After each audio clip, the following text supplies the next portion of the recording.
आज हम अपने विश्लेषण की शुरुआत इस वीडियो से करना चाहते हैं जिसमें उस वक्त का मंजर नजर आ रहा है जब लाल किले के पास एक गाड़ी में तेज धमाका हुआ। इस धमाके में 10 लोगों ने अपनी जान गंवा दी है। ये वीडियो दरअसल एक यूट्यूबर के कैमरे में रिकॉर्ड हुआ जो धमाके के वक्त मेट्रो स्टेशन से लगभग 100 से 150 किलोमीटर की दूरी पर उस वक्त खड़ा था। इसके अलावा हमारे पास एक और वीडियो है जिसमें साफ दिख रहा है कि इस धमाके से आसपास के इलाकों में कैसे भगदड़ मच गई थी। 100 से 150 मीटर की दूरी पर यह मेट्रो स्टेशन और वहां पर यह धमाका होता है। देखिए, बड़ी तस्वीर को समझने की कोशिश करेंगे तो बहुत सारी बातें हैं जो आज साफ साफ इशारा कर रही हैं कि आखिर हुआ क्या है। पिछले 24 घंटे में इस धमाके को लेकर 5 बड़े खुलासे हो चुके हैं।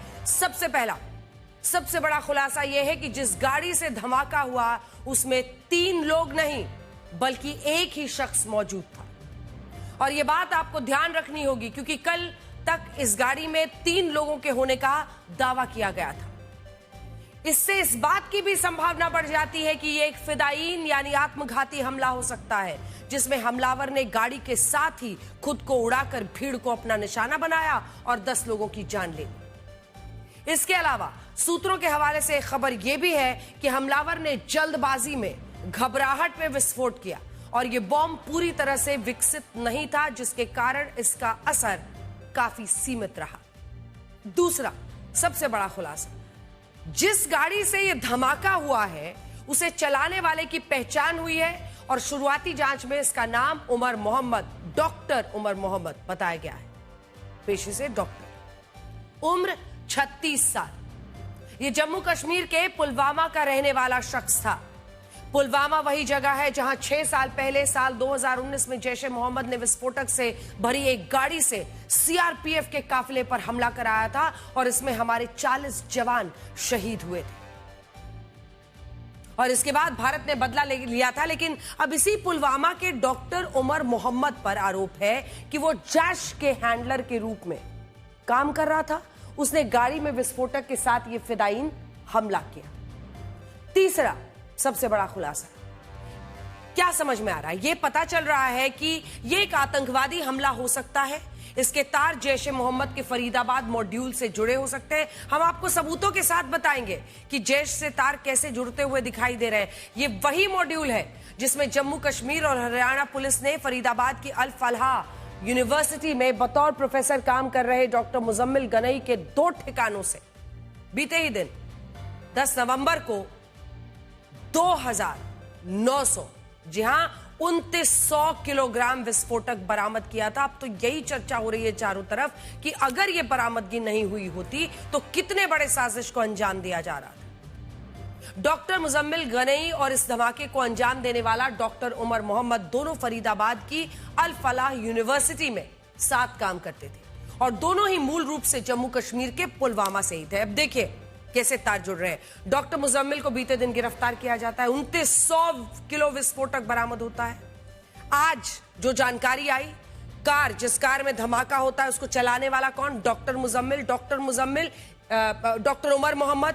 डॉक्टर उमर मोहम्मद किस किस के साथ संपर्क में था? मुजम्मिल के साथ अल फलाह यूनिवर्सिटी में। और दोनों का ही अगर आप देखिए तो तार सीधे जुड़ रहा है जम्मू कश्मीर से और पुलवामा से। इससे यह आशंका भी बढ़ जाती है कि जब डॉक्टर मुजम्मिल गनई फरीदाबाद में 2900 किलोग्राम विस्फोटक के साथ गिरफ्तार हुआ उस वक्त डॉक्टर उमर मोहम्मद फरार हो गया था और ऐसा लगता है कि पकड़े जाने के डर से उसने जल्दबाजी में लाल किले के पास से इतना बड़ा धमाका किया और इस हमले को अंजाम दिया। और आखिरी खुलासा उस गाड़ी को लेकर है जिसमें यह धमाका हुआ था। मैं आपको बड़ी स्क्रीन पर इसके बारे में जरा बताती हूं जिससे आपको समझ में आएगा। सबसे पहले आप इस सीसीटीवी फुटेज को देखिए और जब आप इस सीसीटीवी फुटेज को देखेंगे ये बदरपुर टोल प्लाजा का वीडियो है। जूम इन कीजिए। हरियाणा बॉर्डर पर गाड़ी में डॉक्टर उमर मोहम्मद अकेला बैठा हुआ साफ दिखाई दे रहा है ड्राइविंग सीट पर। दिल्ली हरियाणा के बदरपुर टोल प्लाजा का ये वीडियो है जहां के सीसीटीवी से ये जानकारी आई है। ये वीडियो आया है 10 नवंबर को सुबह 8:04 पर। सुबह 8:04 पर डॉक्टर उमर मोहम्मद इस सफेद रंग की i20 गाड़ी से दिल्ली में दाखिल हुआ। क्या ये अपने दोस्त की गिरफ्तारी के बाद फरार हो रहा था, भाग रहा था, अपनी जान बचा रहा था? जी हां, ये सुबह सुबह 8 बजे फरीदाबाद छोड़कर दिल्ली में पहुंच जाता है। इसमें साफ दिख रहा है कि इस गाड़ी में 3 लोग नहीं बल्कि अकेले डॉक्टर उमर मोहम्मद मौजूद था और इस गाड़ी के बॉनेट को किसी कपड़े से बांधा गया नहीं था। ये बॉनेट दिखा दीजिए एक बार, थोड़ा सा पीछे करेंगे तो बॉनेट दिखेगा। ये क्लीन क्लोजर दिख रहा है इस बॉनेट का। इसके बाद दूसरा सीसीटीवी वीडियो दोपहर 3:19 का आया है। टोल पर यह बदरपुर में सुबह 8 बजे दिखा, उसके बाद से 3:15 बजे के आसपास 3:19 पर यह दिख रहा है आपको सीधा सुनहरी मस्जिद की कार पार्किंग में।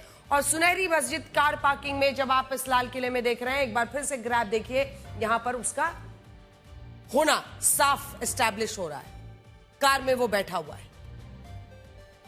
I-20 गाड़ी के लाल किले के पास जो सुनहरी मस्जिद है बिल्कुल उसी की कार पार्किंग में पहुंचता है, वहां इस गाड़ी को खड़ा कर देता है। और अब यहां भी इस गाड़ी का बॉनेट किसी कपड़े से बंधा हुआ नहीं है, लेकिन खुला हुआ जरूर दिख रहा है।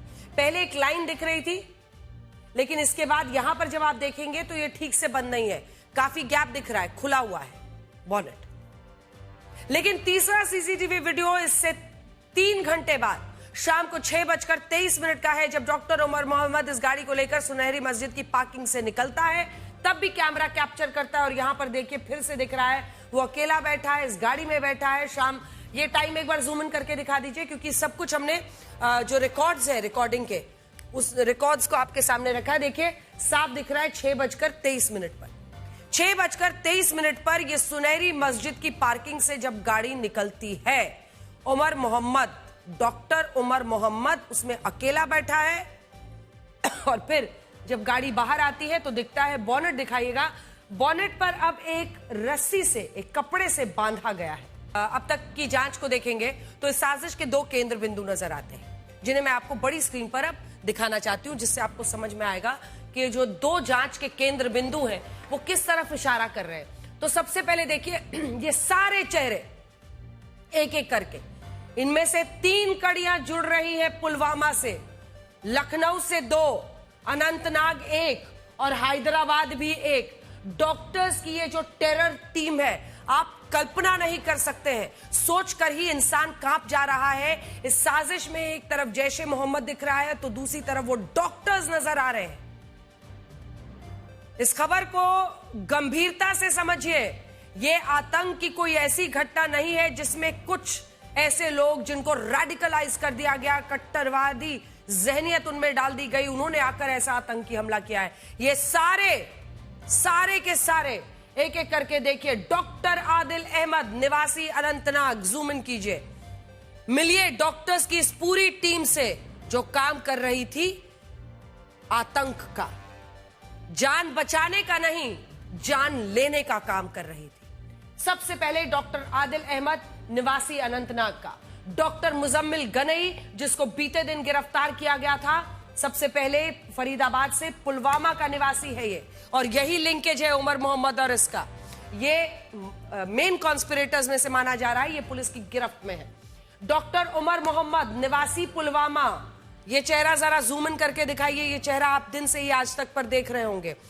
ये तमाम डॉक्टर्स हैं जो जैश के हैंडलर्स बनकर काम कर रहे थे, जिंदगी बचाने नहीं, जिंदगी खोजने के साजिश रच रहे थे। डॉक्टर उमर मोहम्मद हमने आपको पुलवामा का बता दिया। अब ये महिला कौन है, इसके बारे में आपको बताते हैं।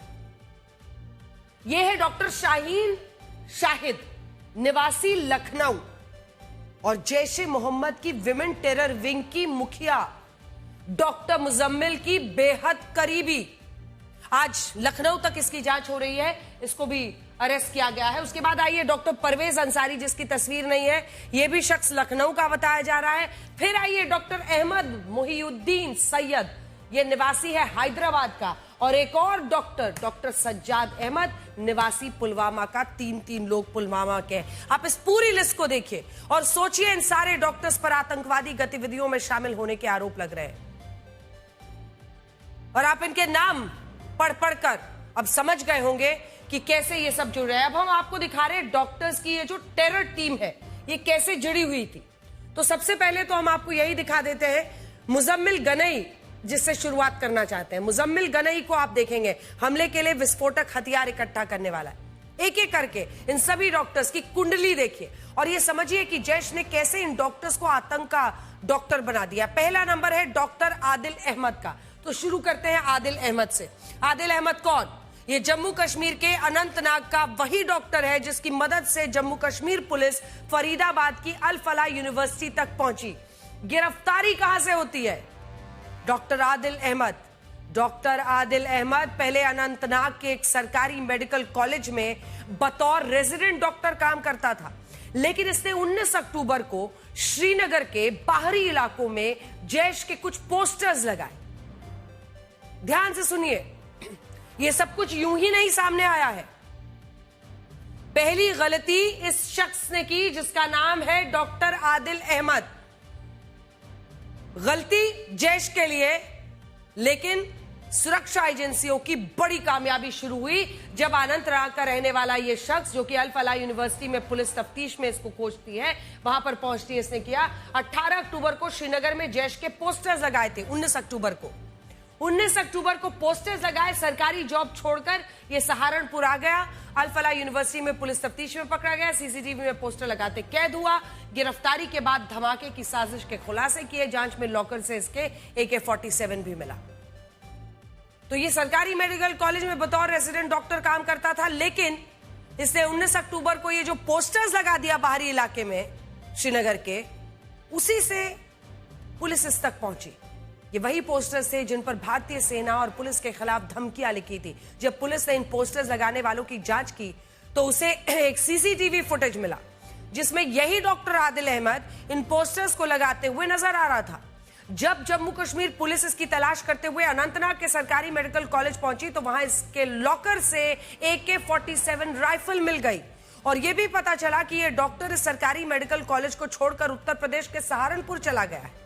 सहारनपुर आइए, सहारनपुर से जब इस डॉक्टर को गिरफ्तार किया गया तो इसने यह बताया कि वो उसके साथ कुछ और डॉक्टर्स जैश के लिए बम धमाकों की साजिश रच रहे हैं और इसमें फरीदाबाद की अल फलाह यूनिवर्सिटी में बतौर प्रोफेसर काम करने वाला डॉक्टर मुजम्मिल गनई भी शामिल है। पढ़े लिखे होने का मतलब यह नहीं है कि उसका ब्रेन वॉश नहीं हो सकता और वो आतंकवादी नहीं बन सकता। ये आतंकवादी धर्म के नाम पर इस तरह से दिमाग में जहर भरते हैं कि आज इस फरीदाबाद के टेरर मॉड्यूल से भारत के हर नागरिक को सावधान हो जाना चाहिए। और अब वो समय आ गया है कि जब आपको पता होना चाहिए कि कॉलेज और यूनिवर्सिटी में आपके बच्चों को कौन सा टीचर पढ़ा रहा है। वैसे इन घटनाओं से और इस टाइमलाइन से यह साबित हो रहा है कि इस सब के पीछे मसूद अजहर, उसका आतंकी संगठन जैश-ए-मोहम्मद है। और यह बात हम बिना प्रमाण के नहीं कह रहे हैं। अब हम एक बहुत बड़ा खुलासा करने वाले हैं जिसका सीधा संबंध दिल्ली में हुए कार धमाके से भी हो सकता है। जैश-ए-मोहम्मद का सरगना मसूद अजहर कल अपना एक ऑडियो संदेश जारी किया है जिसमें वो ये कह रहा है कि अल्लाह की ताकत बहुत ज्यादा है, कल दुनिया देखेगी कि क्या होता है। और आप सबको पता है कि कल भारत की राजधानी दिल्ली में उस लाल किले के पास एक कार धमाका हुआ, जिस लाल किले की प्राचीर से भारत के प्रधानमंत्री हर साल 15 अगस्त को स्वतंत्रता दिवस के मौके पर भाषण देते हैं। आप सबसे पहले ये सुनिए कि ये मसूद अजहर इस धमाके से पहले क्या कह रहा है। हम इस बात की पुष्टि नहीं कर सकते कि इस ऑडियो को कब रिकॉर्ड किया गया, लेकिन हम आपको यह बता सकते हैं कि ऑडियो कल दिल्ली में हुए कार धमाके से पहले जारी हुआ था और इसमें दावा है कि मसूद अजहर खुद ये कह रहा है कि कल दुनिया देखेगी कि क्या होता है।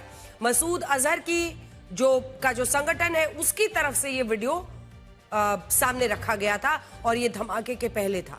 सुनिए। तो ये वीडियो जैश-ए-मोहम्मद की तरफ से जारी किया गया था। ये वीडियो राजधानी दिल्ली में हुए धमाकों के पहले किया गया था। अब ये मसूद अजहर की आवाज है या नहीं है या कोई उनका प्रोपेगेंडा है, इस बात की पुष्टि पूरी तरह से होनी अभी बाकी है। देखिए, मसूद अजहर के बाद अब आप उसके भाई तलहा सैफ का ये ऑडियो क्लिप सुनिए, जिसमें इसी साल 18 सितंबर को उसने ये कहा था कि दिल्ली नहीं बचेगी, खुदा की कसम अगली पीढ़ियां भी इस जिहाद को जारी रखेंगी। सुनिए।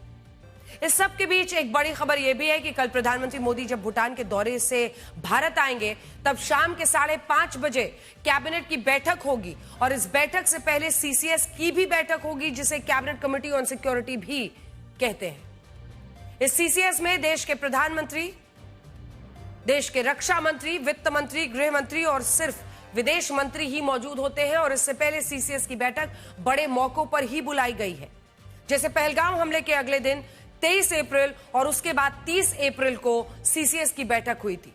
और बाद में जब ऑपरेशन सिंदूर स्थगित हुआ तब भी 14 मई को सीसीएस की महत्वपूर्ण बैठक हुई थी। इससे पहले पुलवामा हमले के बाद भी सीसीएस की बैठक हुई थी और इस बैठक के बाद भारत ने पाकिस्तान में आतंकवादियों के ठिकानों पर एयर स्ट्राइक्स की थी। 2016 में उरी हमले के अगले दिन भी सीसीएस की बैठक हुई थी और इसके बाद भारत ने पाकिस्तान में घुसकर सर्जिकल स्ट्राइक्स की थी।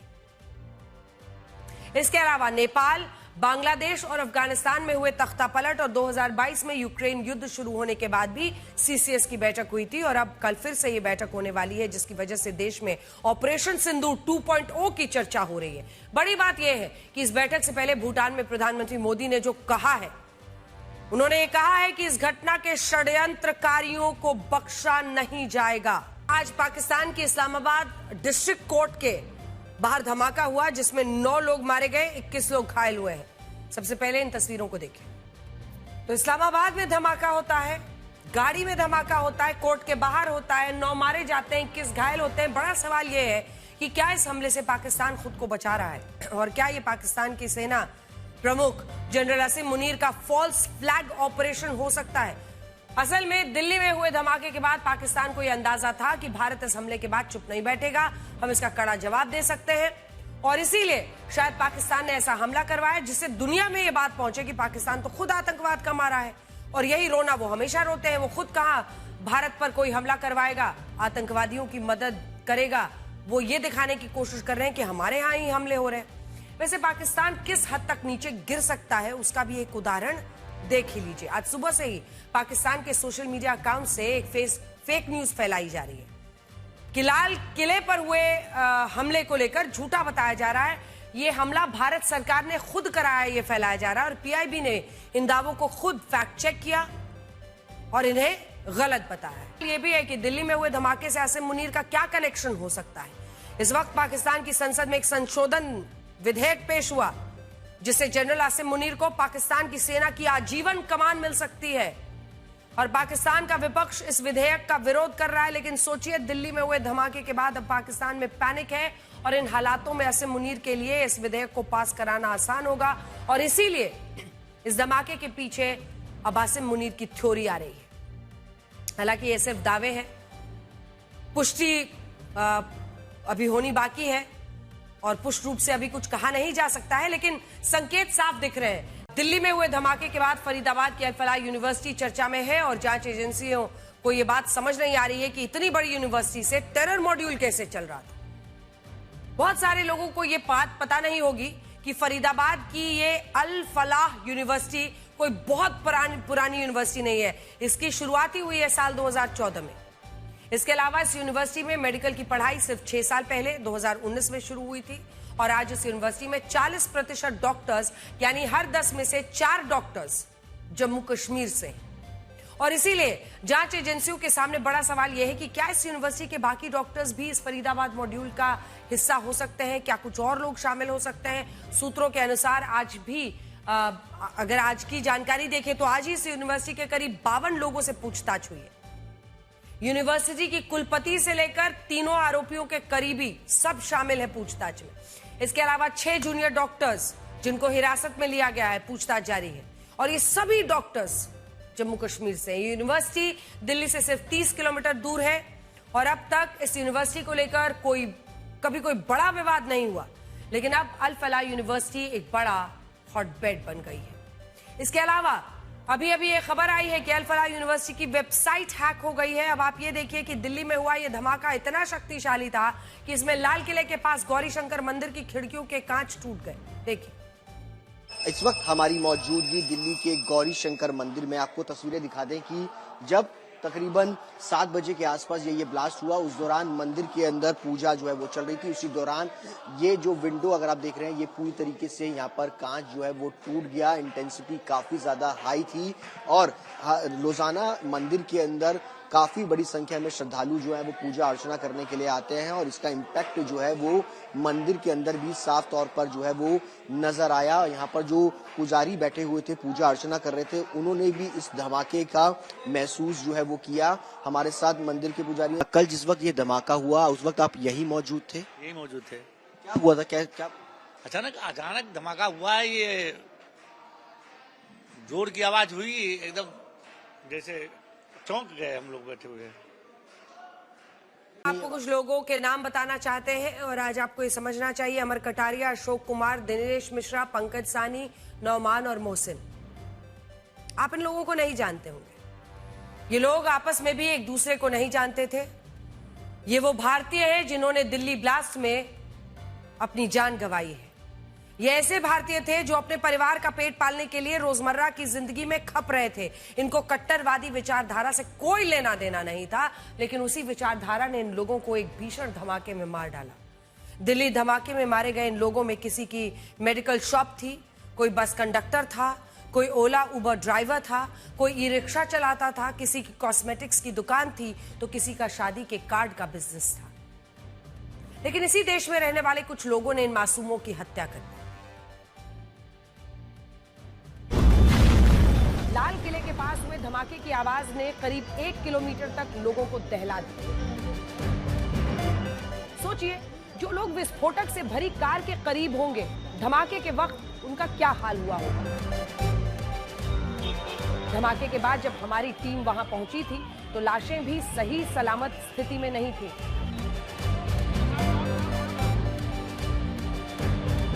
चारों तरफ मृत शरीरों के अंग छितरे पड़े थे। यकीन कीजिए, हम आपको उनकी तस्वीरें नहीं दिखा सकते। पुलिस और डॉक्टर्स के लिए मृतकों की पहचान करना बहुत मुश्किल हो रहा है, लेकिन फिर भी डीएनए टेस्ट के जरिए अभी तक 6 लोगों की पहचान हो पाई है। पहला नाम है अमर कटारिया का। दिल्ली के रहने वाले अमर की लाल किले के पास मेडिकल शॉप है।